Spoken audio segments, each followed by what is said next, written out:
Estamos no ar. Boa tarde, queridos. Estamos com o Café Cultural, que está acontecendo todo sábado às 15 horas. Hoje a gente vai falar de diversidade, do orgulho de ser quem se é. E eu estou aqui com os meus amigos, meus companheiros, dois companheiros do PDT, o Tiago Veras, que é presidente da Diversidade PDT, do Grupo Diversidade PDT, e eu estou com a doutora Maria Eduarda Aguiar, que é presidente do Grupo Pela Vida, e estou com a atriz, cantora e compositora Tassi de Campos. E a gente está aqui num grupo bem diverso, né, gente? Então, sejam bem-vindos. Muito obrigada por essa tarde, por esse café online. E eu quero começar falando sobre... A gente escolheu esse dia porque amanhã é o dia do orgulho LGBT, não é? E o dia do orgulho LGBT nada mais é do que um dia para a gente lembrar de toda a luta do movimento, de incentivar as pessoas nas suas orientações sexuais, de lutarmos contra a LGBTfobia. E hoje a gente está aqui conversando sobre esse momento. A gente está vivendo um momento de muita apreensão, né? Muita repressão. E esse grupo, né? Todo o grupo LGBT é um grupo que sofre e sempre sofreu muito com essa relação da sociedade de impor as normas que se acham que são normais. Então, a gente vai falar sobre isso e vamos ter uma tarde de conversa. Sejam bem-vindos. Eu queria começar que vocês se apresentassem um pouquinho. Quem começa? Eu acho que eu vou falar, então, Maria Eduarda, a doutora Maria Eduarda, que é advogada, que tem toda uma representação, que luta pelas causas trans, que é diretora, presidente do Grupo Pela Vida, que é um grupo que foi criado para ajudar as pessoas que têm... que tem HIV, né? HIV positivo. É um grupo que nasceu em 83, não foi? 89. Me corrige, 89, Maria Eduarda. E antes de nós começarmos, eu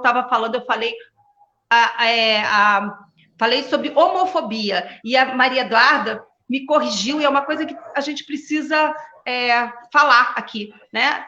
LGBTfobia, porque se nós falarmos só homofobia, a gente está falando dos homens, e a gente esquece toda a luta, e principalmente a luta das mulheres, que precisa muito ser lembrada, porque todo movimento LGBT, ele nasce junto com a luta do feminismo, não é? Então, eu acho que a gente não pode excluir as outras orientações sexuais. Então, Maria Eduarda, queria que você falasse desse grupo Pela Vida, que é um grupo que trabalha há tantos anos e que, nesse momento, né, a gente está vendo todo esse movimento do governo Bolsonaro cortando medicamentos, enfim. Vamos falar. Eu me apresento e falo sobre o grupo, é isso? Isso. Ah, tá ok. Meu nome é Maria Eduarda, eu sou advogada desde 2009, foi quando eu peguei a minha primeira carteira da OAB, e depois, em 2017, eu consegui outra carteira, que é a carteira com o nome social. Eu sou do Grupo Pela Vida desde 2015, quando eu comecei a trabalhar mais essa questão do movimento social. Tive desempenhando algumas ações no Supremo Tribunal Federal, uma delas foi a criminalização da LGBTfobia. Eu atuei também na questão do direito a alojamento de acordo com o gênero no Fórum Nacional de Juízes da Infância e da Juventude. Estive ligada a algumas associações que eu achei interessante, que foi a ABRAF, que é a Associação das Famílias Homo e Transafetivas. Em 2019, eu tive na premiação da revista Cláudia, onde eu participei na categoria de políticas públicas. Em 2018, auxiliei na confecção do dossiê LGBT do Estado do Rio de Janeiro. E hoje eu estou com um projeto em parceria com o governo federal, que se chama Transvida, mas na verdade ele é Núcleo de Enfrentamento e Promoção de Empregabilidade para Travestis, Mulheres Transsexuais e Pessoas vivendo com HIV/AIDS. Na verdade, eu ingressei no Pela Vida muito pela questão de ser um espaço que, historicamente, sempre acolheu a população LGBT e depois houve uma identificação minha com o grupo e eu lá permaneci. Eu ingressei lá como advogada e depois, em 2018, eu acabei sendo eleita presidente lá do grupo, né, cumpri o meu mandato, encerrou e eu fui reeleita para ficar até 2022. E para mim, assim, é um grande prazer e agradeço mais uma vez estar podendo fazer essa live com vocês. O Grupo Pela Vida é uma instituição que ela foi fundada em 1989 por um ativista chamado Herbert Daniel, que também foi um dos fundadores do Partido Verde, né? É claro que, assim, na época do Herbert Daniel, o Partido Verde tinha cara, né, daqueles fundadores, como todo partido, e aí, conforme as pessoas vão falecendo, as coisas vão se transformando. Mas, na verdade, quando o Herbert fundou o Partido Verde, o Grupo Pela Vida, né, ele tinha um ativismo muito ligado ao movimento gay, porque naquela época não se falava de movimento LGBT, né, o movimento era gay mesmo, e tanto é que as festas não eram festas LGBT, eram festas GLS, o T sempre foi apagado desse ativismo de diversidade. O T consegue, muito tempo depois, graças à luta, né, das travestis, consegue ser incluído, né? E aí colocam o L de lésbica na frente para tentar tirar essa questão do predomínio dos homens gays, então colocaram L na frente para que as mulheres estivessem na frente, puxando o movimento, e as travestis transexuais no final, como sempre estiveram no final, e, enfim, mas isso sempre foi uma luta também em relação a tudo que a gente tem, né, de machismo estrutural, enfim, isso tudo influencia também no meio LGBT, mas não é o caso agora para falar.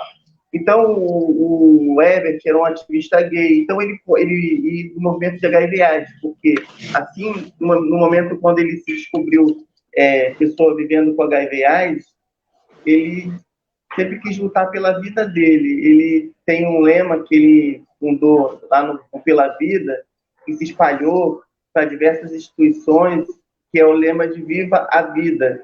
Quer dizer, viver cada momento da sua vida, porque não se sabia até quando se iria viver.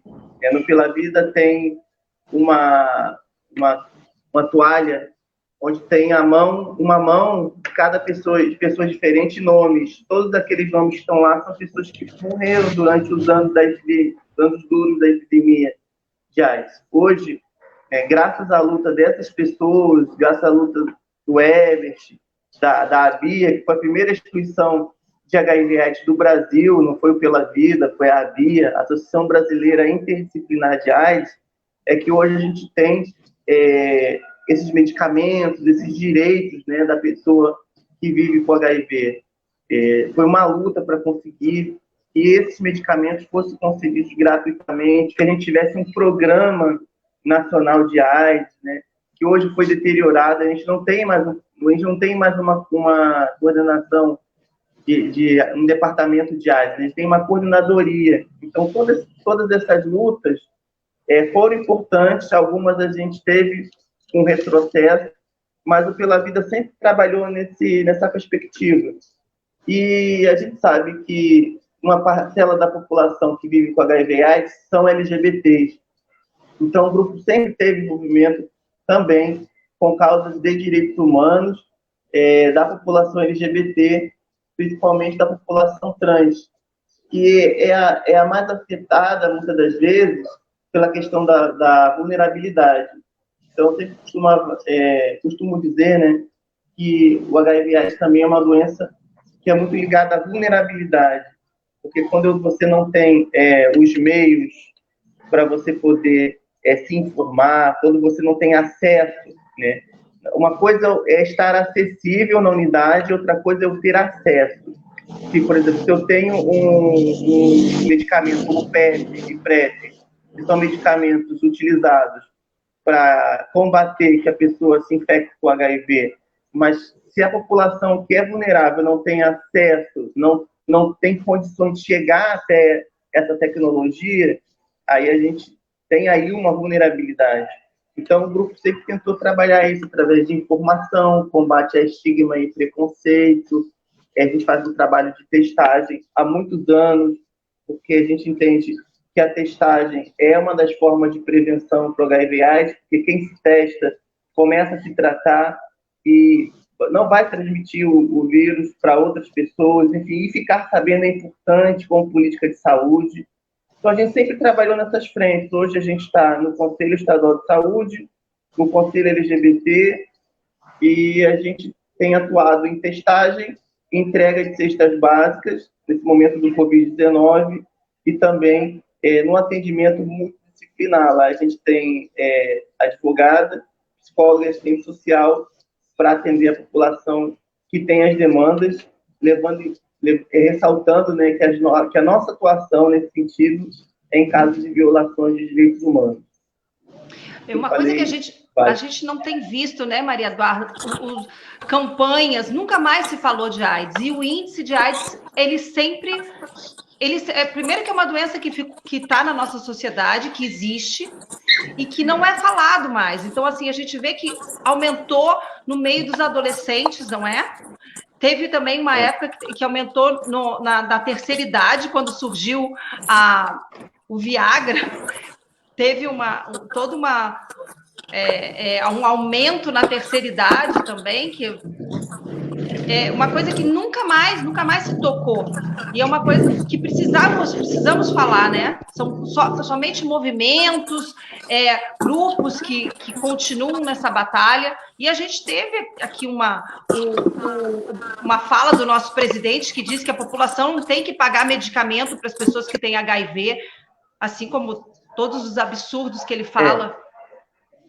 Só um parênteses, existe uma diferença entre AIDS e HIV. Então, é bom que quem estiver assistindo possa saber. Hoje, quem se infecta com HIV não é doente. Ele apenas se infectou com o vírus. Quem está doente é quem não se trata, e aí o vírus evolui para AIDS. Aí a AIDS precisa ser tratada, porque aí já é uma evolução, é quando você tem o número de carga viral de vírus HIV elevado, circulando na corrente e a pessoa pode ficar doente. Quem tem um HIV e se trata e chega a uma carga viral indetectável quer dizer carga viral suprimida, quer dizer, o vírus ele fica contido e ele não consegue circular pela corrente sanguínea. Então, essa pessoa não transmite o vírus HIV e tem uma qualidade de vida. Então, hoje a gente não fala mais contaminado, a gente fala infectado pelo HIV, porque a contaminação sempre foi também uma palavra estigmatizante, né? E a gente não fala mais portador, a gente fala pessoa vivendo com HIV e AIDS. Ótimo. Então, Tiago é presidente do Grupo Diversidade do PDT. É muito importante esses movimentos de diversidade dentro dos partidos, né, Tiago? Porque comumente a política é feita por homens, a maioria hétero, né? Aquele padrão homens brancos héteros. Então as mulheres sempre ficam em segundo plano. As mulheres agora a gente está com essa relação do percentual de 30% que tinha que ter na campanha, mas na verdade eu acho que tinha que ter 30% de vagas. 30% tinha que ser colocado, independente, isso é uma opinião minha que eu acho que nós mulheres precisamos lutar, independente do número de votos, 30% tinha que ser ocupado por mulheres, enfim. Mas, Tiago, eu queria que você falasse sobre o grupo Diversidade, quando surgiu, qual foi o estado, como é que o movimento, o que o movimento abraça dentro do partido? Bom, boa tarde, Gabriela. Obrigado pelo convite. Boa tarde, você que é minha companheira de partido também. Boa tarde, Duda, companheira já de longa data, né, Duda? A gente fala aí quase todo dia. Boa tarde também para a Tassi. Bom, o PDT Diversidade ele surge dentro do PDT como uma resposta às demandas dos movimentos sociais, né? Como a Duda muito bem colocou aí nas suas considerações iniciais, a sociedade hoje pauta temas de interesse dos movimentos sociais e da coletividade. Então, a gente não pode deixar de pautar dentro dos partidos políticos a pauta das mulheres, a pauta dos LGBTs, a pauta dos negros. Historicamente, o nosso partido, o PDT, tem um compromisso com minorias, tem um compromisso com respeito à diversidade, né? Por exemplo, o PDT foi o partido responsável através do então deputado CAO, Carlos Alberto Oliveira, ele foi o autor da lei que criminalizou o racismo no Brasil. Nós tivemos também o ex-deputado Mário Juruna, que foi o primeiro indígena eleito para a Câmara Federal também pelo PDT.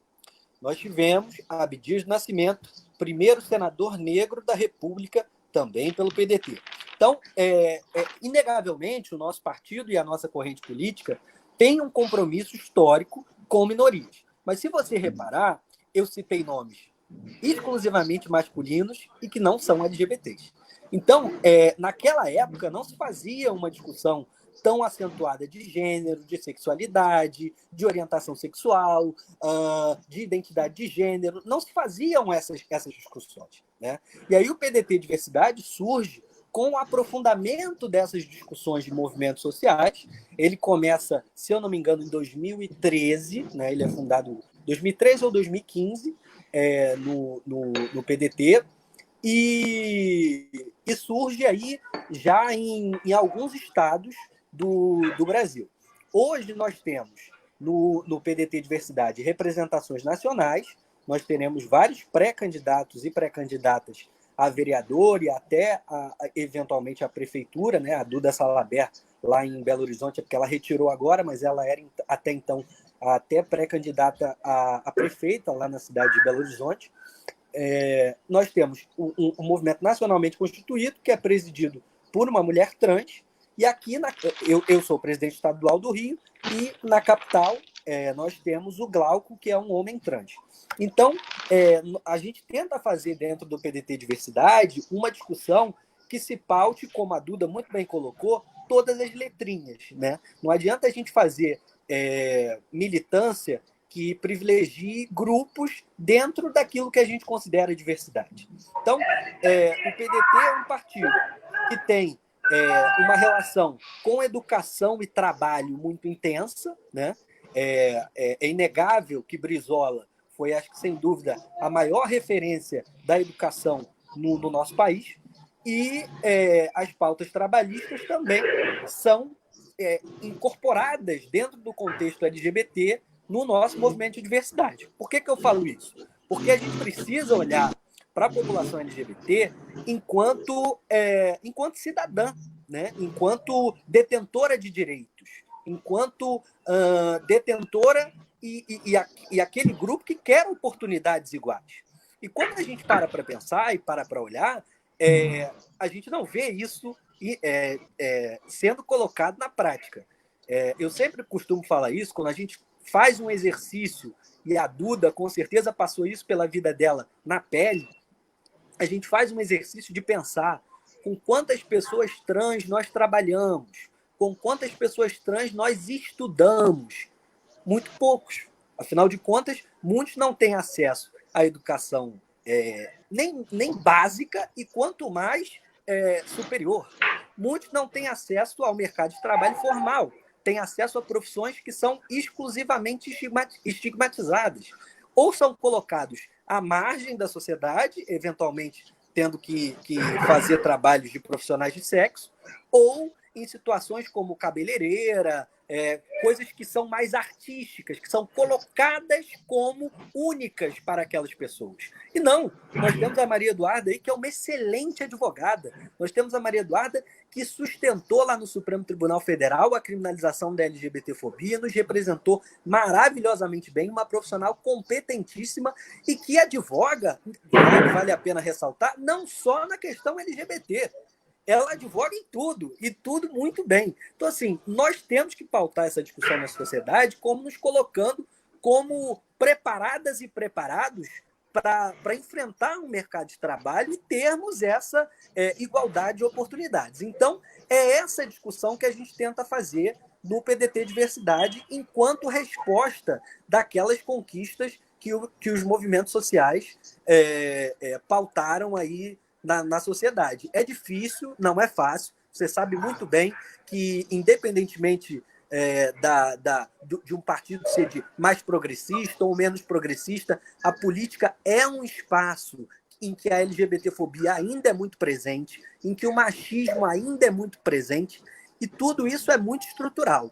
Então, a gente precisa, e aí aproveitando o título da live, que eu acho perfeito, bater no peito e dizer que a gente tem muito orgulho de ser quem a gente é. Eu tenho muito orgulho de ser gay, eu tenho muito orgulho de ser LGBT, eu tenho muito orgulho de pautar essa discussão dentro do meu partido. Eu tenho muito orgulho em conquistas relativamente mínimas, olhar para o lado e ver que eu fui parte dessa conquista. Então, eu acho que é esse trabalho que o PDT Diversidade tenta fazer. Como eu estou falando aqui, não é fácil, não é um mar de rosas. Muitas das vezes faltam estruturas básicas que outros setores da política têm, mas que você, por ser LGBT, não tem. Mas, mesmo assim, a gente tem conseguido conquistas, a gente tem conseguido avanços, e o caminho é sempre esse: olhar para frente, não abaixar a cabeça jamais e, sobretudo, ter muito orgulho de ser quem a gente é.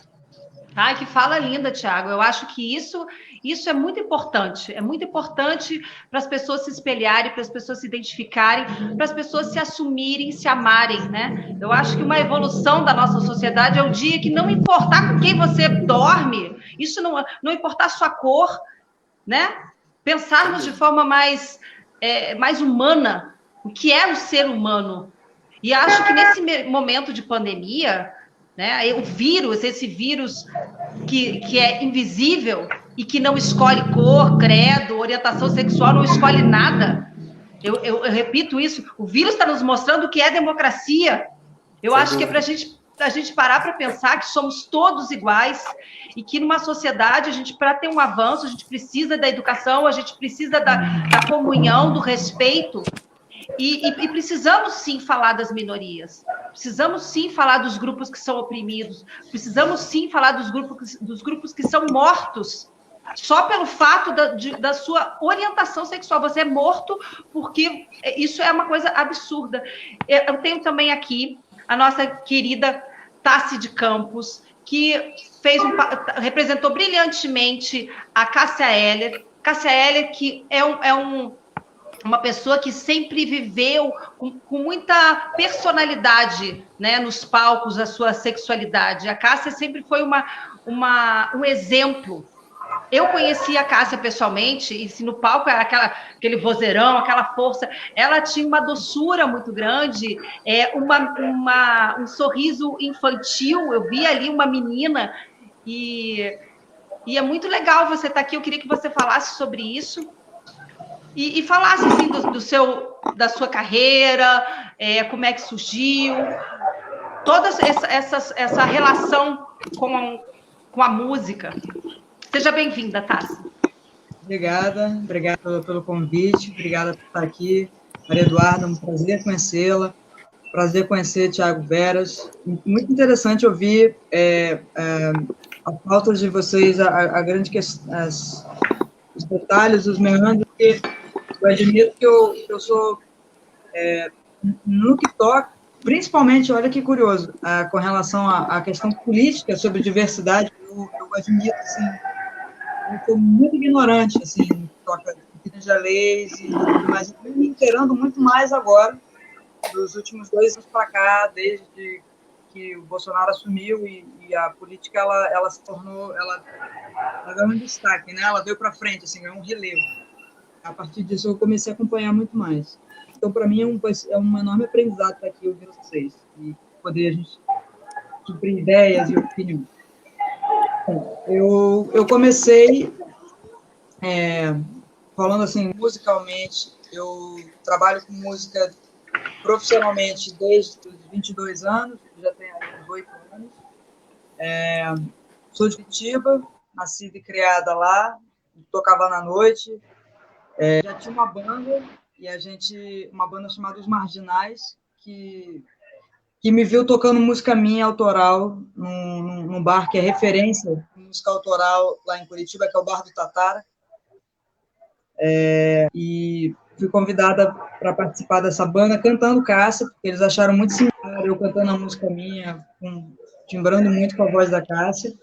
Então, integrei essa banda e são meus amigos até hoje, a gente toca junto sempre que pode. E essa banda foi uma das coisas que mais abriu portas para mim em Curitiba, que me levou a ir aumentando o mailing de contratos até que surgiu um belo dia o convite para o musical no Rio de Janeiro. E me ligaram, fazer um curso de rádio, de locução, me ligaram, me chamaram para fazer o teste. Eu nem sequer havia feito inscrição, e alguém já tinha me marcado no Facebook sobre essa audição, mas eu não, era uma realidade muito distante para mim. E quando me ligaram da produção e me chamaram para participar, foi uma surpresa. Eu fui e fiz a audição, eles gostaram muito. Depois eu fiz o callback, né, que é o retorno. E, enfim, foi o que aconteceu. Eu entrei para o time, foi ótimo. Foi mais de 2.000 candidatos. Eu tive esse privilégio de poder representar a figura da Cássia no teatro. Não sei enumerar para vocês a quantidade de conhecimento que eu adquiri de vida e de responsabilidade, principalmente, conhecendo tanta gente, conheci amigos, familiares e o público mesmo. A gente rodou o Brasil inteiro, 27 capitais, tornou no Rio de Janeiro, tornou São Paulo, Brasília, Belo Horizonte. O público, a Cássia, ela tem um público unânime, é uma força homogênea. A Cássia é uma força homogênea, porque ela une classe social, cor de pele, orientação sexual, ela une todas as pessoas. Tipo, somos todos seres humanos que temos algo em comum, gostamos da voz da Cássia, das músicas que ela canta. E isso é uma força muito poderosa. Eu tive o prazer de vivenciar isso, de ver isso de perto, sabe? Da capital de Roraima, Rondônia, norte do Brasil, para nós aqui no Sudeste, é tão distante, você chega lá e as pessoas têm o mesmo amor que você conhece aqui. Isso foi muito bacana. E uma coisa que eu aprendi muito com Cássia também foi que ela além da artista poderosa, que ela é até hoje, né?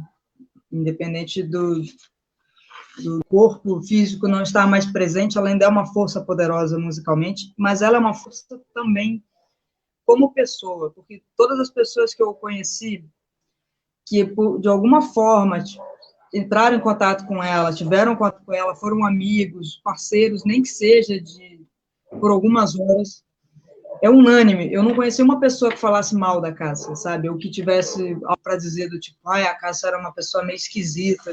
É unânime que essa docilidade, essa doçura que a Gabriela bem colocou, ela era, não só ela era aparente, como ela era de fato autêntica. A Cássia era uma pessoa muito doce, muito humana. Ela já aconteceu, eu sei tanta história que é como se fosse alguém quase da minha família. É uma pessoa da minha família que eu não pude abraçar, conhecer pessoalmente. Mas são tantas histórias. Teve casos onde Cássia, sabe, o fã chegou abraçando, falando, pô, me dá sua camisa. Ela pegou, deu a camisa dela. Tipo, ela ficou sem camisa. E a irmã dela estava do lado e perguntou, cara, por que você fez isso? que queria. Vou deixar ele feliz, sabe? Não havia mesquinharia nenhuma, não havia uma pessoa muito humana, assim, de um exemplo. Gigantesca. E ela fez da forma dela, sendo autêntica, ela fez uma frente de luta muito forte, assim, porque as pessoas, o público e amigos, todo mundo se espelha na vida que ela pautou para ela mesma, sabe? Independente dos erros, problemas que a gente sabe, né? Um abuso de drogas, de álcool. Não era uma pessoa que não tivesse uma luz presente que iluminava a todos e conduziu muito, assim. Foi um exemplo para mim, por exemplo. Eu vi muito Cássia na adolescência e, de alguma forma, a forma como ela lidava com a sexualidade dela me influenciou de alguma forma. E eu vi e depois, dentro do musical, eu vi que isso influenciava as outras pessoas, sabe? Influenciava Sim, com certeza. Todo mundo, assim, porque é muito autêntico, sabe? Não era uma coisa forçada, ela não precisava levantar uma bandeira LGBT e sair batendo no peito. Ela simplesmente vivia genuinamente aquilo que ela sentia, que ela ouvia, ela não era sempre muito pacífica, não havia agressividade, uma pessoa que conversava, muitas vezes se anulava, inclusive, porque tinha um enorme cuidado com o outro, uma empatia muito grande, ela não queria ofender o outro de nenhuma forma, e por vezes se anulava, não sabia dizer não, por muitas das vezes. E acho que também tem uma questão da Cássia que, assim, muitos artistas, principalmente no Brasil, o artista, ele vira personagem dele mesmo, né? O artista no Brasil tem um ego absurdo, então, assim, parece que intocável. E a Cássia trazia uma humildade, porque nós, artistas, nós somos somente instrumentos de um trabalho, nós somos mais uma profissão na nossa sociedade, a gente não pode esquecer disso. E falando sobre o universo artístico, a gente está vendo cada vez mais que a gente vive numa bolha, né? Eu sempre convivi, o meu redor sempre foi com pessoas LGBT, sempre convivi, porque eu pisei no palco com 6 anos de idade, eu fui bailarina, então a minha vida sempre foi. Então, quando a gente ouve e vê tanta aversão, tanta agressão, a gente diz, meu Deus, quem são essas pessoas? E parece distante, né? Ainda mais uma mulher hétero falando, é distante, porque você não tem essa atitude e você não vê, porque onde você circula é um mundo normal. Mas aí, pensando sobre isso, a gente vê que a educação, isso vem de educação. Eu sou filha de uma socióloga, de uma educadora, de uma mulher que trabalhou com Brizola, que pensou sempre nas minorias. Então, assim, eu nunca tive uma educação que excluísse. Eu nunca tive uma educação... Eram pessoas do meu meio que a gente convivia e que se convivia muito bem. Então, eu estou falando isso porque aí eu já vou pegar o ataque que teve aquele movimento da educação, né, do kit gay, que é um absurdo, porque nada mais é a gente levando para dentro da escola o reconhecimento da diversidade, das diferenças, e que é uma coisa muito importante.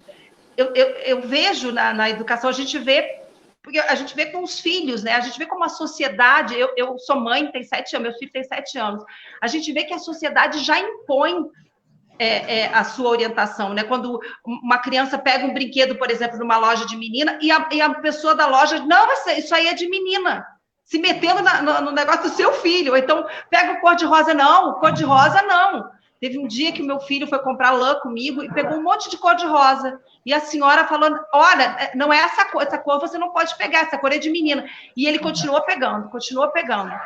Eu lembro muito disso. Aí uma hora ele respondeu, ele olhou para ele assim, a cor é de todo mundo, não é só da menina, é da menina, do menino, a cor é de todo mundo.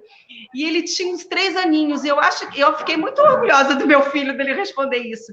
Eu acho que a gente podia falar sobre isso, sobre essa invenção, né, dessa coisa do kit gay, porque nada mais é do que você colocar Porque quando o Tiago fala que a gente não via, ou a gente não via, por exemplo, não convivia com pessoas trans, né?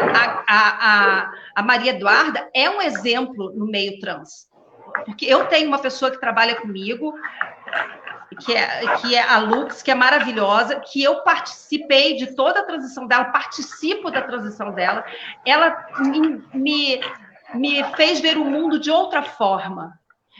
Eu acho que é muito importante a convivência, porque quando você convive, você ama e você tem uma pessoa do seu lado e que você vê toda a dor quando sai desse casulo, que você vê toda a coragem de sair desse casulo, que você vê que existe ali uma essência. Eu acho que ser mulher é uma essência, existe uma consciência feminina, né? E quem convive com uma pessoa... Eu convivo com uma mulher trans. Quem convive com uma mulher trans, você vê que é uma mulher. É uma mulher.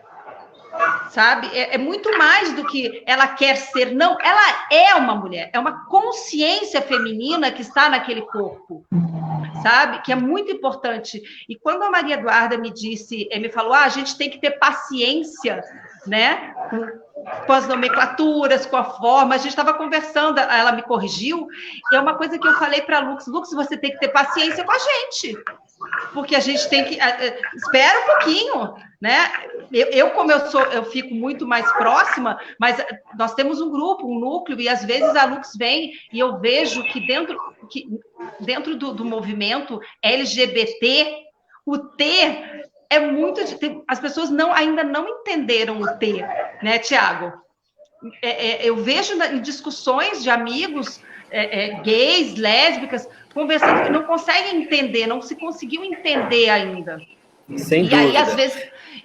E às vezes a gente está num debate e a Lux vem e fala assim, a gente tem que ter paciência, vamos ter paciência para as pessoas. Eu estava, inclusive, hoje mais cedo, trocando uma ideia com 2 companheiros do PDT Diversidade, uma lésbica e um homem gay. E eu falei para eles, logicamente, eu não vou citar o nome da pessoa, mas uma das minhas... Logo assim que eu comecei a militar no PDT Diversidade, a gente fazia reuniões, né? Fazia reuniões mensais, a Duda já sabe muito bem disso, e a gente sempre termina as reuniões na mesa de bar, né? Depois da reunião, a gente vai para a mesa de bar. E a Duda até eu. E a gente estava num grupo, e nesse grupo tinha uma mulher trans. Aí eu virei para ela e falei assim, pô, fulana, vamos lá, vamos tomar uma cerveja, eu sei que tu gosta de tomar cerveja, eu sei que tu gosta de uns goróis. Ela virou para mim e falou assim, pô, hoje eu não vou não sei o que. Eu falei, pô, mas que isso? Tu não vai por quê?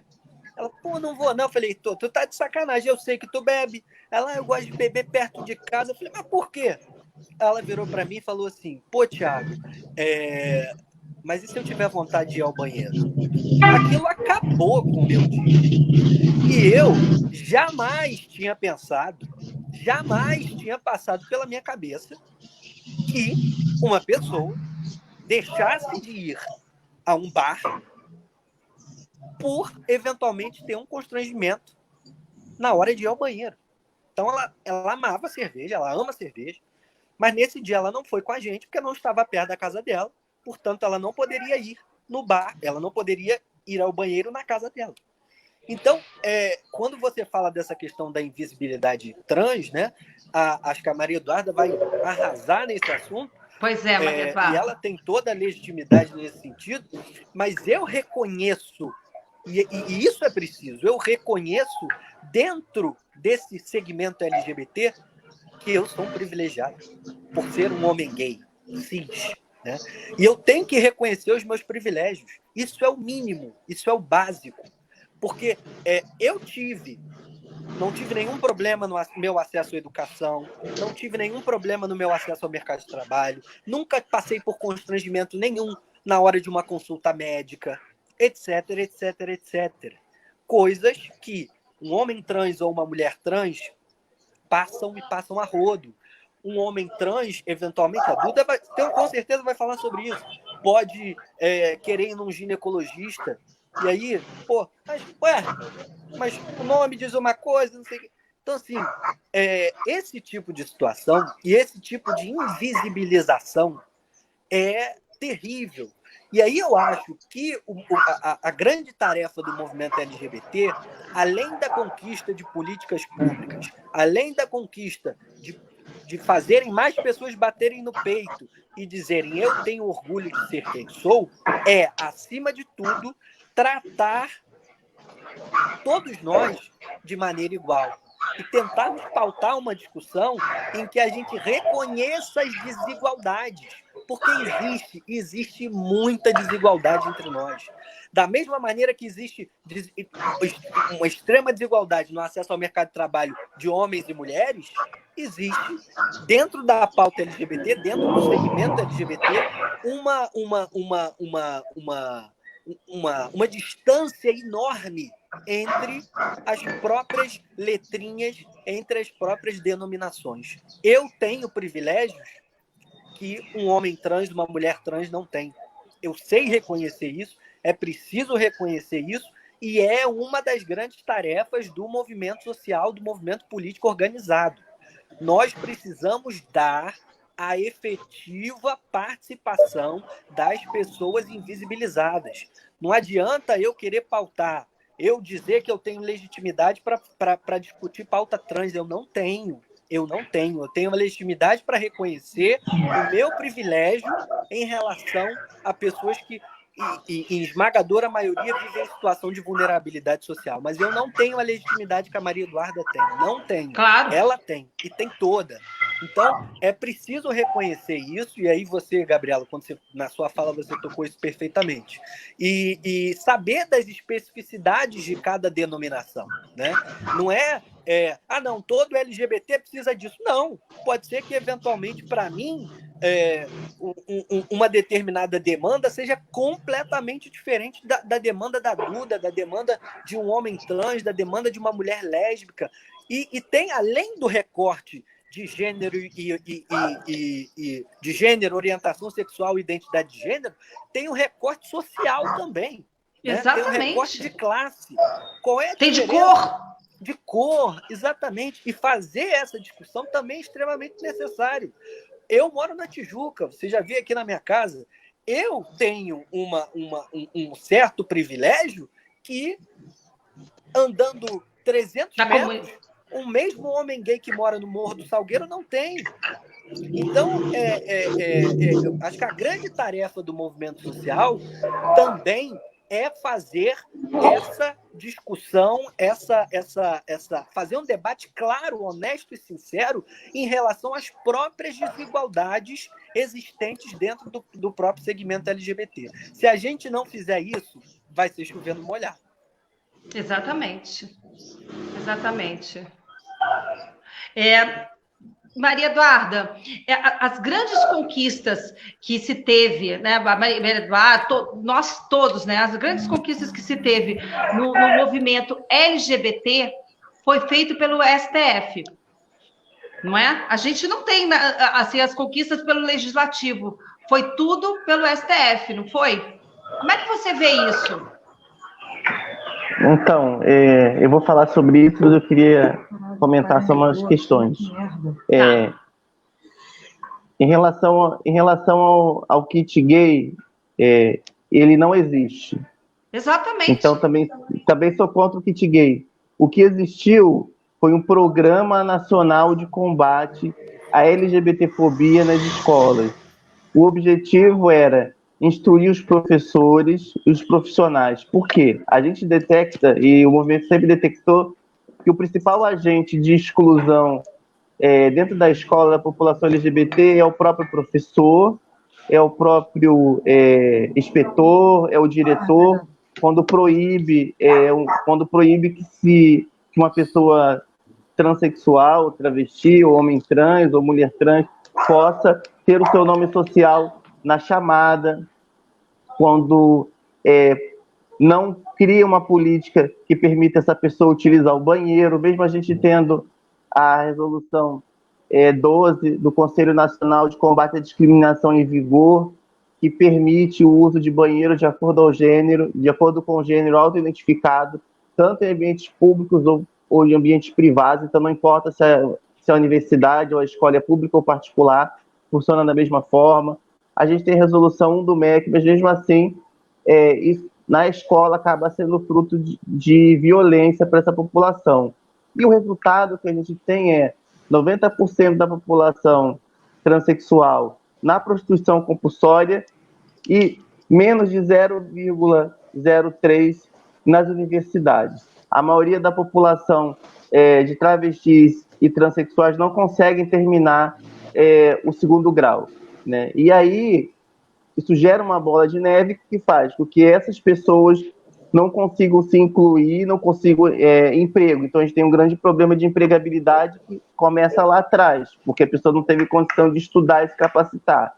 E aí essas pessoas ficam mais vulneráveis ao quê? À violência. Então, a gente tem também, como o Thiago falou, um recorte racial, porque mais ou menos 80% da população LGBT que morre são de negros e negras, e da população transexual também são de negros e negras. Então, é a população também que mais sofre, porque ela conta com duplo grau de preconceito, que é o racismo, na verdade, da cor da pele, e o racismo social, de acordo já com o entendimento da ADO 26 do STF, pelo fato de ser trans. Hoje, segundo o entendimento do Supremo Tribunal Federal, que eu acho corretíssimo, LGBTfobia está incluído num tipo de racismo, que seria o racismo social. E aí, tocando mais na questão do STF, você falou sobre a dificuldade de a gente só conseguir decisões via STF. Isso vem por parte do conservadorismo do Congresso Nacional, que não é de agora, tá? Há quase 15 anos, é o Congresso mais conservador da história, de todos os tempos, há 15 anos conservadores, porque nós tivemos 2 governos do PT, né, um governo que se propôs a ser progressista, que se propôs a ser um governo de combate à vulnerabilidade social, e foi, em grande parte, foi um governo em que, no seu poder executivo, né, por parte da presidência, em pelo menos 2 governos do Lula, as políticas LGBTs fluíram, mas a questão de legislação não evoluiu, porque a gente sabe que a política é um jogo complicado. Então, o presidente precisava do apoio do Congresso para determinadas questões, e esses direitos foram cedidos, assim como em 2013 foi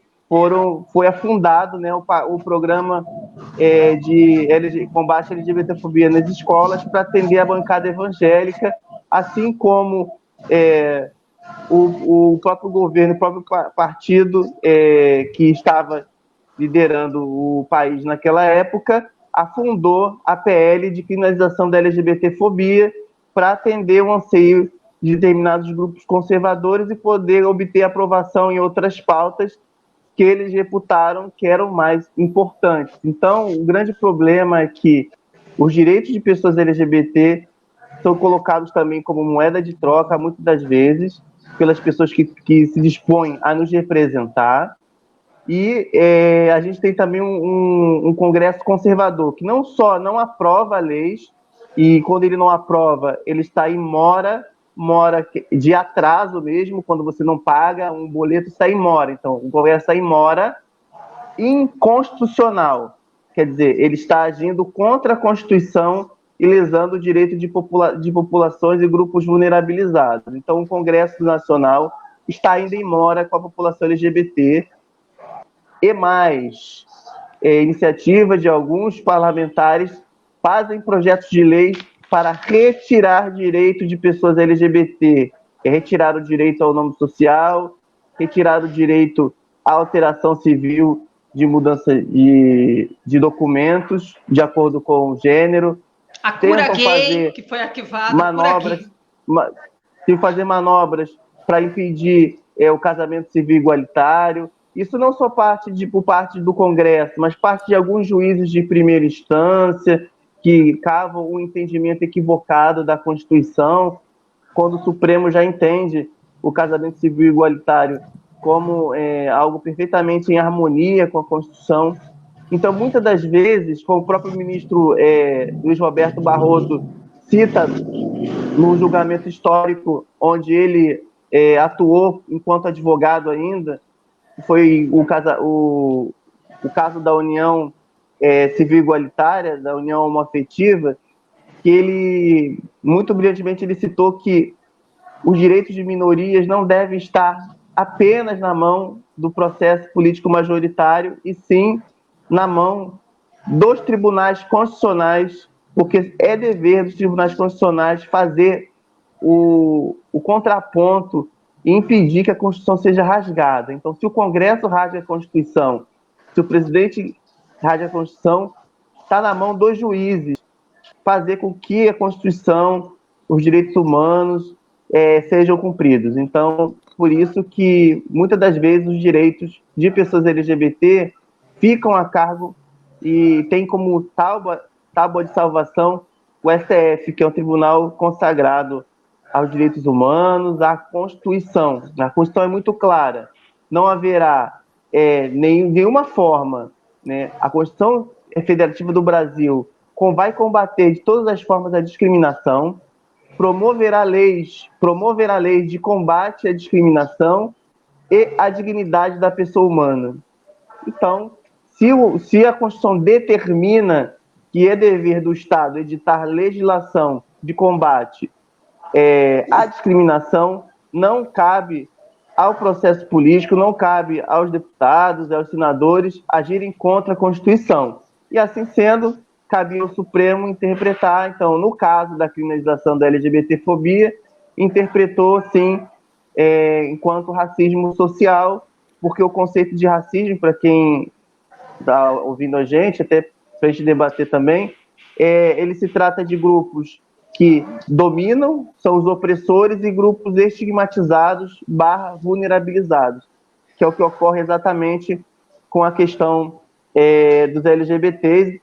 E também um ponto interessante, até jurídico, quando o legislador coloca dois termos, ele não quer dizer que esses termos são idênticos. Então, quando o legislador coloca no crime de racismo raça e cor, ele não quer dizer que raça e cor são iguais. Ele diz que pode ter o racismo tanto da cor, da pele, mas também pode ter outras formas de racismo. É nessa que nós nos encaixamos. Então, é basicamente uma luta que a gente trava lá, né? Eu acredito que os LGBTs e as questões de mulheres são as únicas pautas do Supremo onde diversos grupos que não têm nada a ver com a gente entram. Frente da Família, CNBB, Frente dos Evangélicos do Brasil, enfim, uma série de pessoas. Por que uma pessoa que defende a família tem que se meter numa causa LGBT? Que tem que se meter numa causa de mulheres? Mas é o conservadorismo, eles querem manter o status quo e eles precisam manter, e o Supremo vira uma ameaça. Tanto é que eles fazem passeata contra o Supremo, são contra as instituições regularmente constituídas, porque para eles não é interessante que haja mudanças. Então, como a gente precisa de mudanças, vai caber ainda ao STF ou na renovação política, que eu acredito mais. Por isso que eu sempre costumo dizer que é importante mais mulheres na política e mais LGBTs na política, mais pessoas negras na política, mas que sejam mulheres, negros e LGBTs de qualidade. Não adianta ser uma mulher ou ser um LGBT que não vai lutar pela gente. Tem que ser uma pessoa de qualidade, que esteja com a gente, esteja na causa com a gente, para poder realmente fazer sentido. Senão é apenas uma figura representativa que é gay, que é mulher, que é trans, mas que na verdade não contribui com nada. E que não está pelo social, né? Que não está pelo social. Então, você tem aquele rapaz Camargo lá, que está na Fundação Palmares e que é uma vergonha. Sinceramente, uma vergonha. O que aquele indivíduo fala, depois que ele sair do governo Bolsonaro, ele devia botar aqueles negócios, sabe aqueles desenhos do pintinho que tinha vergonha que era muito feio, ele colocar aquilo, aí colocar 2 olhinhos ali para nunca mais ser reconhecido, porque que vergonha que aquele rapaz fala. Mas todo governo é um desgoverno, né, gente? As representações da cultura são absurdas, é tudo muito absurdo. A nossa conversa está maravilhosa. Se por um acaso o pessoal que está aqui nos acompanhando, que tem um monte de gente, cair, vocês fiquem que a gente vai voltar. A gente ia ficar só em 1 hora, mas eu acho que a gente pode ficar um pouquinho mais. Não pode, gente? Vocês podem? Ok. Podem, né? Então, porque eu levantei essa questão do STF, porque a gente está, né? O STF está sofrendo um ataque muito grande, e a importância dele, né?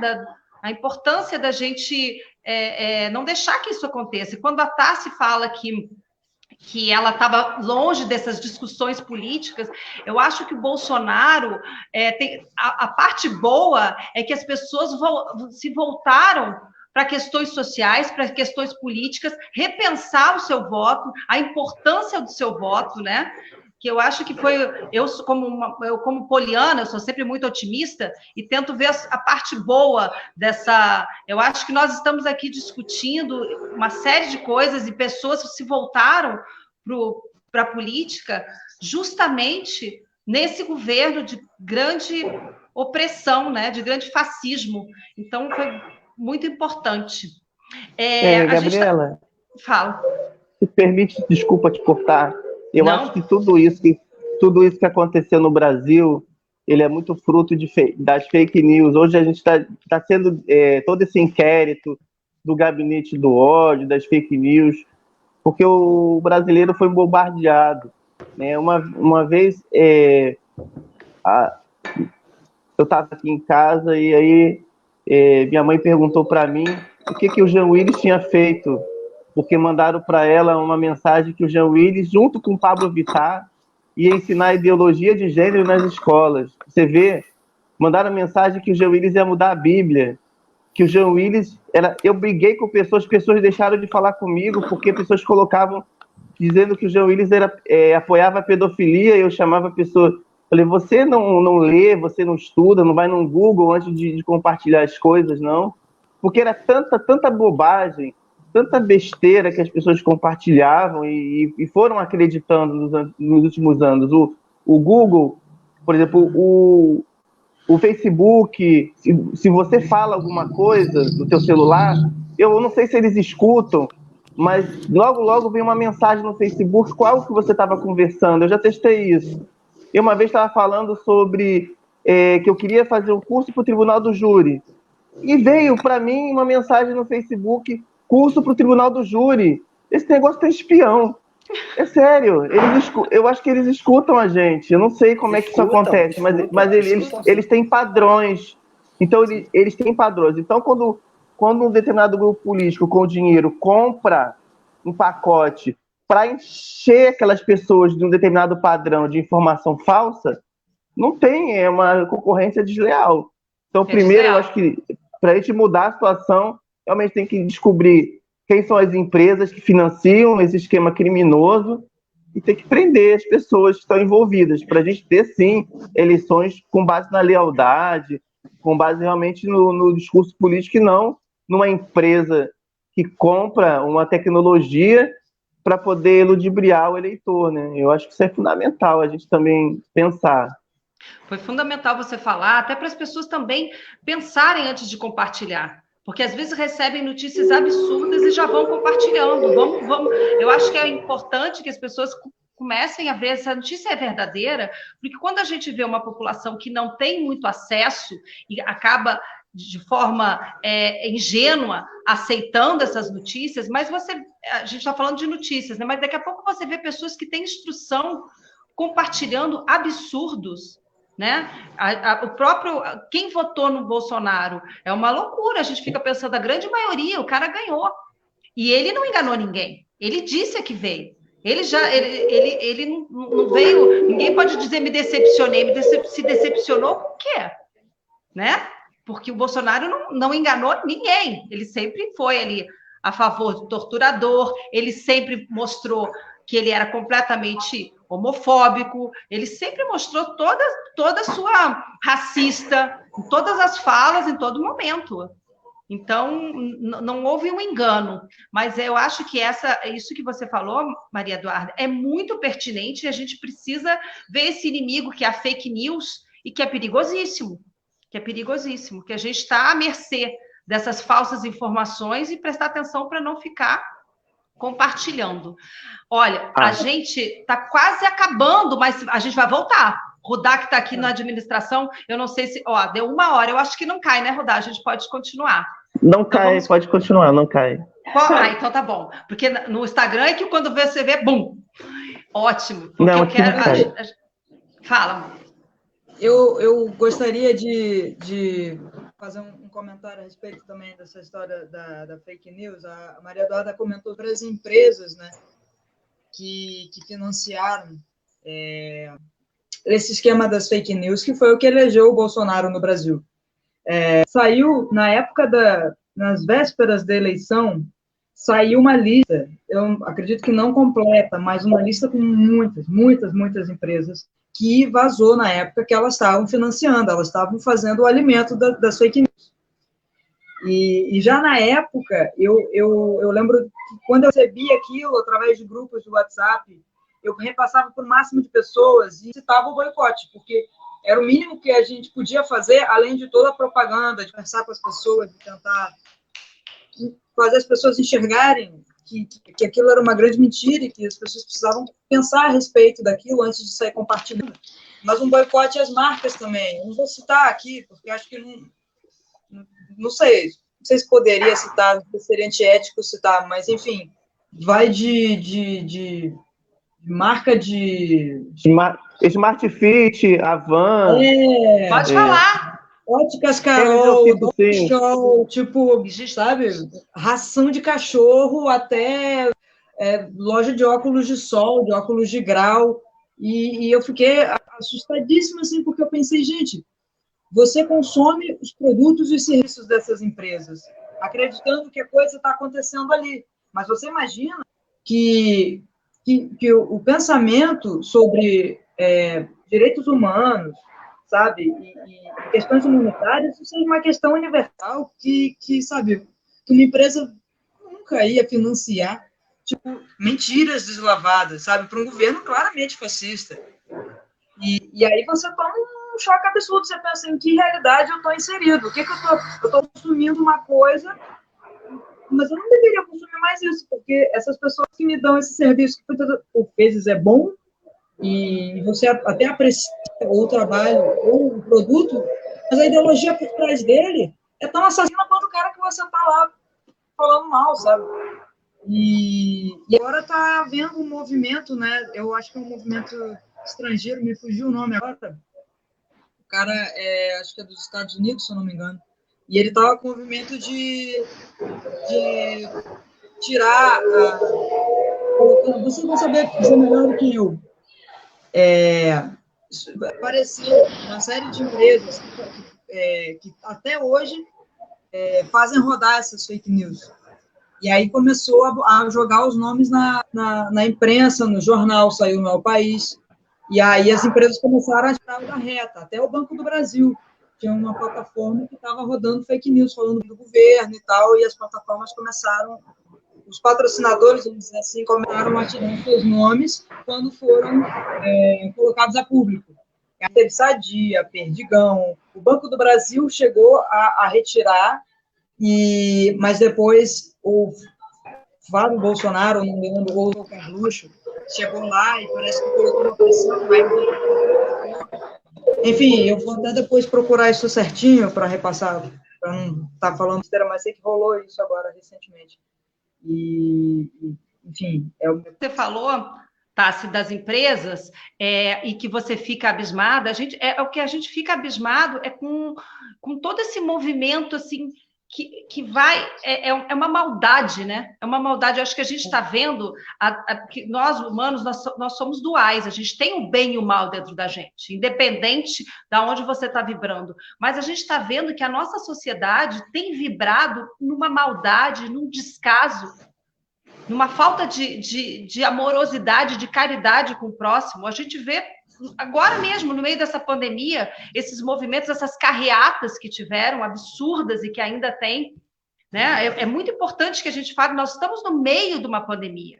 O nosso gráfico ainda está subindo. Hoje, a última é 56.197 mortes. Nós estamos ainda subindo. O comércio está abrindo. As pessoas estão... Hoje, saiu uma nota que o comércio do Rio de Janeiro está com filas. Vão comprar o quê, meu povo? Vamos ficar em casa. Ficar em casa é um ato de amor, é um ato de cidadania, é um ato de caridade ao próximo. Porque os hospitais estão lotados. Os nossos... as pessoas da saúde estão exaustas. Eu tenho amigos que estão trabalhando, eles não conseguem mais nem falar direito, de tanta exaustão. É uma exaustão psicológica, é uma exaustão física, é uma coisa muito séria. As pessoas precisam se conscientizar e ficar em casa.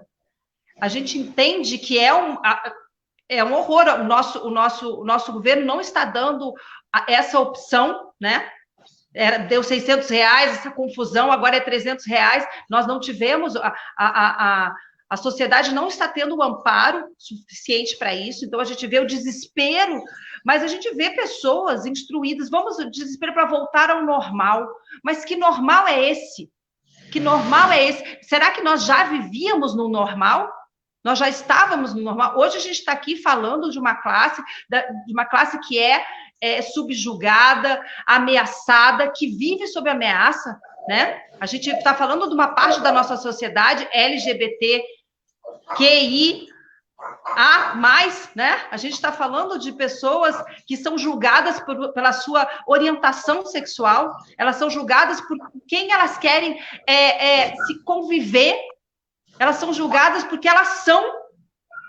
Né? Eu acho que é um momento da gente parar para pensar e fazer um outro tipo de julgamento, né? Primeiro que não julgar, mas o ser humano precisa rever uma série de conceitos. Eu acho que esse momento que a gente está aqui parado nas casas, né? Nesse momento de isolamento, que a gente está podendo se deparar com as nossas sombras, se deparar com os nossos medos, e a gente está vendo o que é essencial. A gente precisa de um teto e de comida.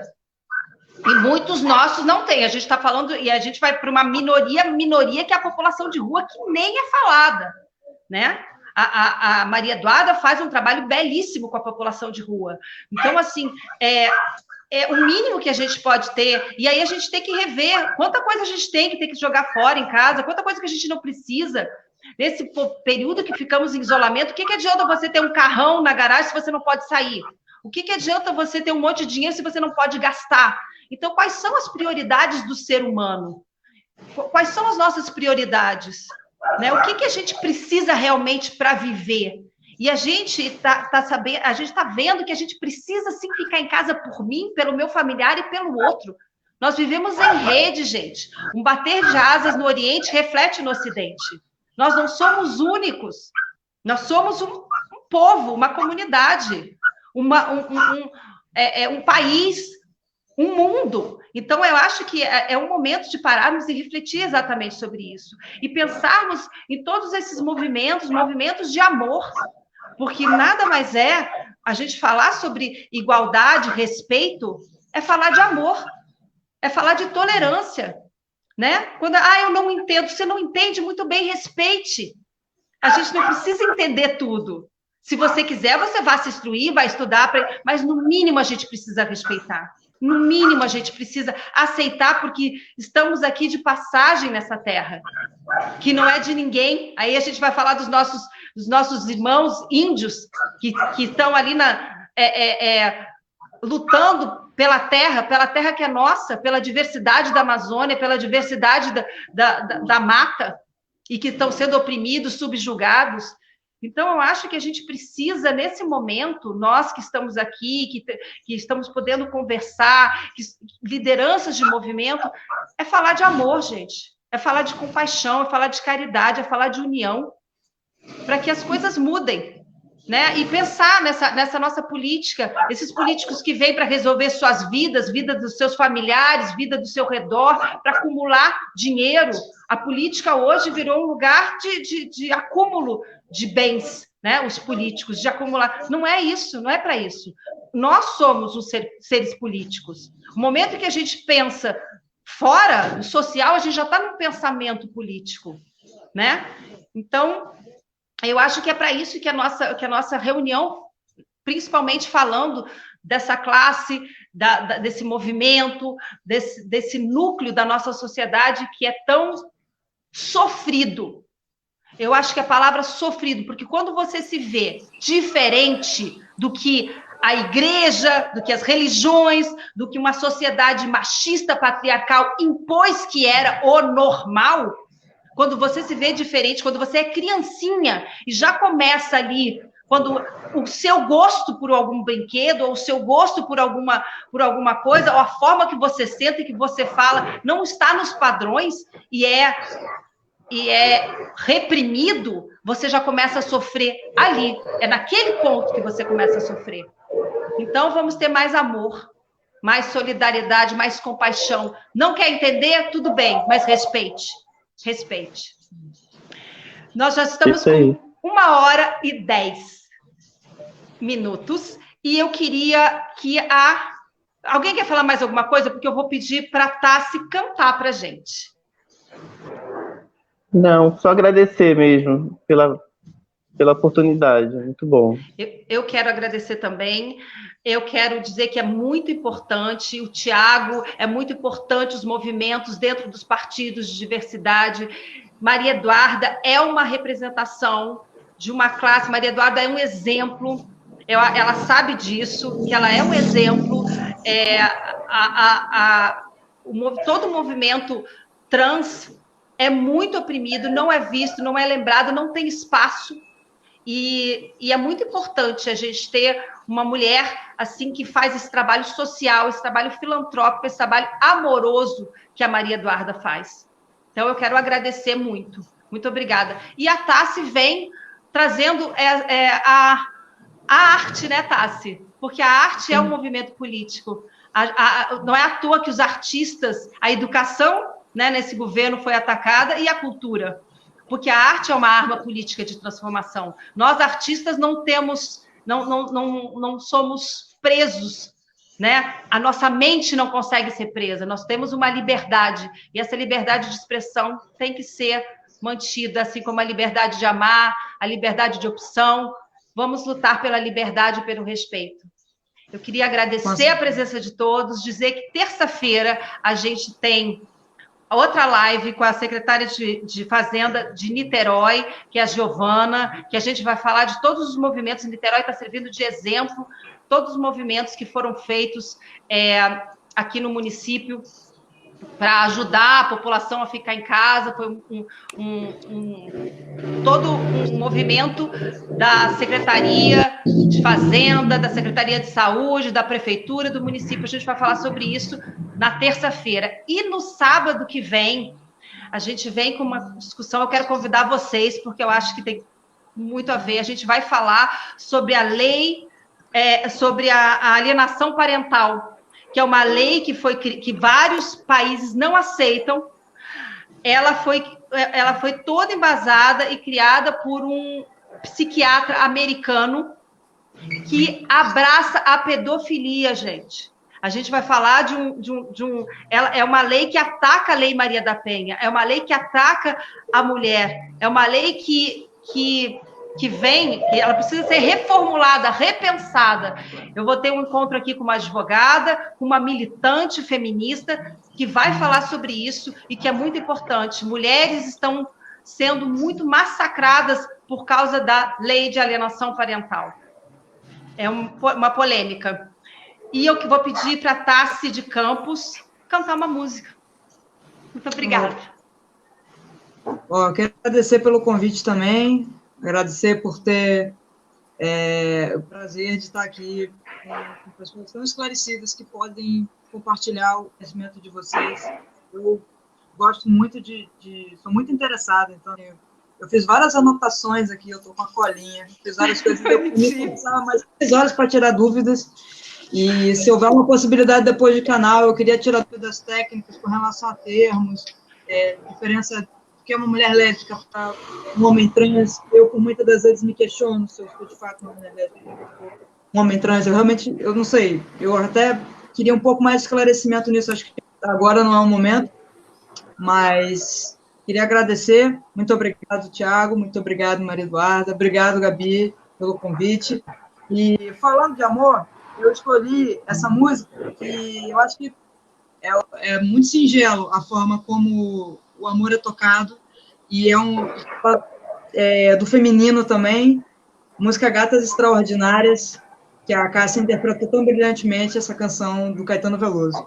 Espero que vocês gostem também. O amor me pegou, eu não descanso enquanto não pegar aquela criatura. Saio na noite à procura, o batidão do meu coração na pista escura. Me pego, fui, me entrego e fui. Será que ela quererá? Será que ela quer? Será que meu sonho flui? Será que meu plano é bom? Será que é no tom? Será que ele se conclui? E as gatas extraordinárias que andam nos meus onde ela flui. Será que ela evolui? Será que ela evolui? E se ela evolui, será que isso me inclui? Tenho que pegar, tenho que pegar, tenho que pegar essa criatura. Tenho que pegar, tenho que pegar, tenho que pegar. Tenho que pegar, tenho que pegar, tenho que pegar essa criatura. Tenho que pegar, tenho que pegar, tenho que pegar. O amor me pegou. Não descanso enquanto não pegar aquela criatura. Saio na noite à procura, o batidão do meu coração na vista escura. Se pego, fui, me entrego e fui. Será que ela quererá? Será que ela quer? Será que meu sonho flui? Será que meu plano é bom? Será que é no tom? Será que ele se conclui? E as gatas extraordinárias que andam nos meios onde ela flui. Será que ela evolui? Será que ela evolui? E se ela evolui, será que isso me inclui? Tem que pegar, tem que pegar, tem que pegar essa criatura. Tem que pegar, tem que pegar, tem que pegar. Tem que pegar, tem que pegar, tem que pegar essa criatura. Eu tenho que pegar, tenho que pegar, tenho que pegar. O amor me pegou. Linda. Ah, Obrigado. muito linda, Olha, muito linda. Olha só, Queria abraçar todos vocês. se me permite, Claro! se você fechar os olhos e ouvir ela cantar, você sente que a voz todinha da Cássia Eller, é impressionante verdade, a é verdade. similaridade do timbre de voz. Eu ia falar. Parabéns. Obrigado. Obrigado. Até porque o timbre da Cássia era muito lindo e o seu é maravilhoso. Obrigado, obrigado. Maravilhoso, maravilhoso. Adorei, gente. Pode ter certeza que tanto eu como a Duda somos pessoas muito acessíveis. Você falou aí da sua questão das dúvidas. Depois não tem problema nenhum, você pode entrar em contato com a gente. E muito obrigado, viu, Gabriela? Foi um bate-papo maravilhoso, uma delícia, e que terminou aí melhor ainda, né? Eu adorei também, gente. Muito obrigada. Muita luz para todos nós. Vamos marcar outras conversas. Eu queria abraçar todos. Quem sabe, quando passar, a gente faz um sarau para falar sobre isso. Tá bom? Obrigada. Só uma coisinha que eu queria falar. Fala dos seus shows. Eu ia falar isso também. Isso. Claro. 15 e 16 de agosto, eu vou fazer uma apresentação musical no Teatro Prudential. Um show homenageando Cássia, repertório da Cássia, medidas de segurança, alto nível, protocolo, Covid. Não sei como é que funciona a questão de ingresso, mas eu convido vocês, se estiverem por aí. É um projeto que convida vários atores, cantores que fizeram musicais. Então, vai ter a atriz que fez o musical de Elisa, Lala Garan, vai ter o Danilo de Moura, que fez o Tim Maia. Gabriela, eu gostaria de dizer que assim que sai essa loucura da pandemia, eu gostaria muito de conhecer o espaço do Café Cultural e conhecer os eventos, conhecer o espaço. E gostaria ainda mais de poder essa reunião ao vivo, né? A gente pessoalmente vai ser ótimo. E falar que eu estou no Instagram também, quem quiser me seguir, eu quero seguir vocês também, a gente trocar figurinhas, conversar. Estou lançando mês que vem uma música coral inédita no Spotify, também fala de amor, então tá aí no movimento certo da coisa então, toda. E é isso. Então vamos acabar com mais amor, gente. Muita luz. Vamos ficar em casa, hein? Todo mundo em casa, gente. Beijo. Tchau. Obrigada. Adorei. Tchau. Adorei.